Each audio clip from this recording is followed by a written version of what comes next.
ଆଜି ଘରେ ଆମର ଶ୍ରାଦ୍ଧ ପଡ଼ୁଛି, ମାନେ ବାବାଙ୍କର ମାନେ ଶ୍ୱଶୁରଙ୍କର ତାଙ୍କ ବାବାଙ୍କର ଶ୍ରାଦ୍ଧ ପଡ଼ୁଛି।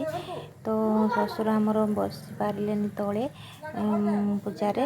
ତ ପୁଅକୁ ମାନେ ନାତିକି କହିଲେ କି ତୁ ପୂଜାରେ ବସ, ନନା ବି ତାକୁ ଡାକିଲେ ପୂଜାରେ ବସିବା ପାଇଁ, ଆଉ ସିଏ ବସିଲା। ତ ମୁଁ ସମସ୍ତଙ୍କୁ କହୁଛି କି ଏଇ ଶ୍ରାଦ୍ଧ ବଡ଼ ମଣିଷ ହୁଅ କି ନାହିଁ, ଭଲ ମଣିଷଟି ହେଇ ସମସ୍ତେ ବାବା ମାଆଙ୍କର ମାନେ ଆମେମାନେ ମରିଗଲା ପରେ ଯେଉଁ ପିଲା ମାନେ ପୁଅ ମାନେ ଅଛନ୍ତି ତ ସବୁ ବାପା ମାଆଙ୍କର ସେବା କରନ୍ତୁ। ଆଉ ତାଙ୍କର ମାନେ ଆତ୍ମା ଯେତେବେଳେ ଛାଡ଼ିଯାଏ, ଦେହ ଛାଡ଼ିଯାଏ ଯେବେ ସଂସାରରୁ, ତ ସେ ମାନେ ଚାଲିଯାଆନ୍ତି ସଂସାର ଛାଡ଼ିକି।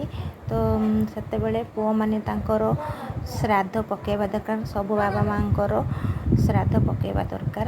ତ ସେ ଭଲ ମଣିଷ ହେବା ଏଇଟା, ତାଙ୍କର ସେବା କରି ତାଙ୍କର ଯେତେବେଳେ ଦେହ ତ୍ୟାଗ ହେଇଯାଏ, ଦେହ ଛାଡ଼ି ଚାଲିଯାଏ, ଏ ସଂସାରରୁ ସେମାନେ ଚାଲିଯାଆନ୍ତି, ତ ସେତେବେଳେ ପୁଅମାନେ ଏଇଟା ନିହାତି କରିବା ଦରକାର। ପ୍ରତ୍ୟେକ ଘରେ ସମସ୍ତେ ବାବା ମାଆଙ୍କର ଶ୍ରାଦ୍ଧ ଦେବା ଉଚିତ।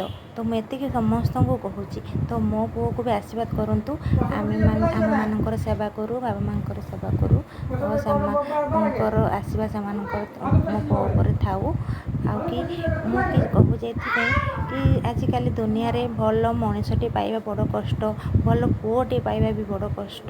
ତ ସେଥିପାଇଁ ଚାକିରି କରିବାଟା ବଡ଼ କଥା ନୁହେଁ। ତ ଭଲ ମଣିଷ ହୋଇ ସେବା କରି ସମସ୍ତଙ୍କର, ତ ବିଶେଷ କରି ବାପା ମାନଙ୍କର ମାଆ ମାନଙ୍କର ସେବା କରିବା ଉଚିତ। ଆଉ ସେମାନେ ଯେତେବେଳେ ମରିଯାଆନ୍ତି ତ ସଂସାର ଛାଡ଼ି ଚାଲିଯାଆନ୍ତି, ତ ସେମାନଙ୍କର ପିଣ୍ଡଦାନ